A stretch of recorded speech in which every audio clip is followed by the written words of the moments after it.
mining at Godolphin. Now, the reason I stopped here briefly, the stamps engine was just here, where that big tree is. It's just beyond that, there. So that was, I think, a 30-inch engine that worked a flywheel that had 30 heads of stamps that stamped the tin. 315 on either side. Pressing down below as well. This was all about the 1820s again, same time that the new engine was put on the leads, and quite extensive dressing floors were there. You also, further across there against the road, you had the arsenic calciner. So any of the impurities in the ore was roasted then to a dull red heat first before it was retreated here once it had been through the stamps. So if you had those, they were about a 1,200-pound weight on each one of those heads going up and down all the time. So you can imagine what it sounded like here back in the 1800s. The whole place shook, I should think, really. But that meant work for people. So nobody complained about the noise back then. That engine house stood and was iconic in great work. I can remember as a small child going up there picking strawberries around it. It was in a seriously derelict state by that time, of course.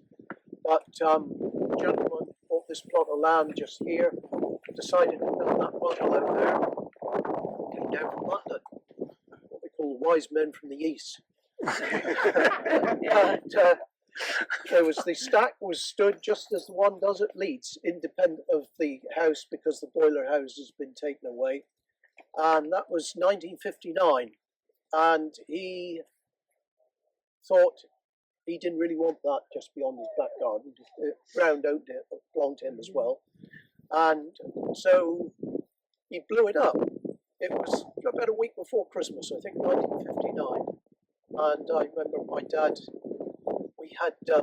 I had friends that lived at the White Cottage below us, and the Christmas caves used to be a red roof, and we would get taken as guests to walk around the Christmas caves and find the Christmas cave there. And I remember going at the age of 4.5 perhaps, and coming home and Dad saying the stack was gone. He said, I heard the bang, he said, went out there and just saw the last bricks falling.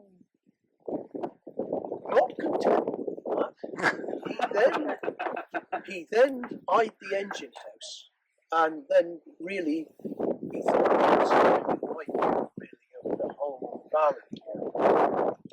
So he then contracted people to come and drill and blast that in 1960. It was late summer, and we kids thought this thing was going to be drilled and blown up on one day. And we sat on that little churn stand there and waited for this thing to be blown up, I think, for 2 or 3 weeks. But of course, the date for the actual explosion was given, and holes were drilled, and it was fully charged up.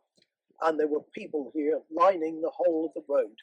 And my dad said, look, if that goes up, you are going to get showered in stones here. You all have to move. And he managed to get everybody to move back. It wasn't even his business, really, but he knew what explosives would be. And they charged this thing up, fired it, and a great pile of dust went up, and nothing happened.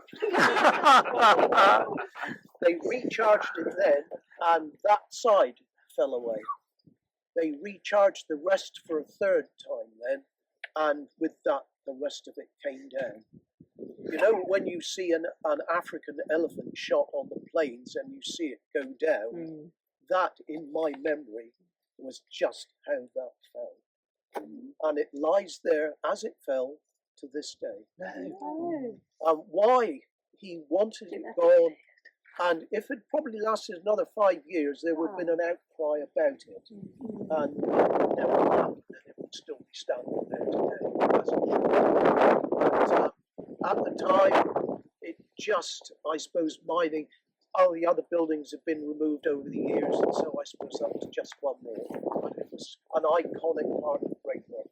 And you know, it would be lovely if it was still there. But I suppose that you could say that about many houses.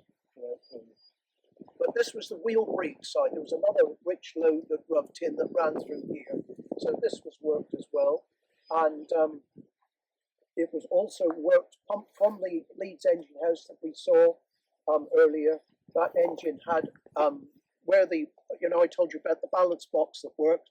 There was a king post on top of it that did this at the time, so you could transfer your motion from vertical to horizontal, and they ran rods across the road there to a similar balance box over the shaft here, rods going down again, and that pumped from there as well. And then they ran that further up across the hill here to South Wheal Breage, where we're going now briefly, and that as well. So it was amazing how they could adapt one engine to pump three shafts. Anyway, we'll go up to South Wheal Breage, quick chat there, and then we'll make our way back down onto the creek part of it again. Hopefully we beat the rain.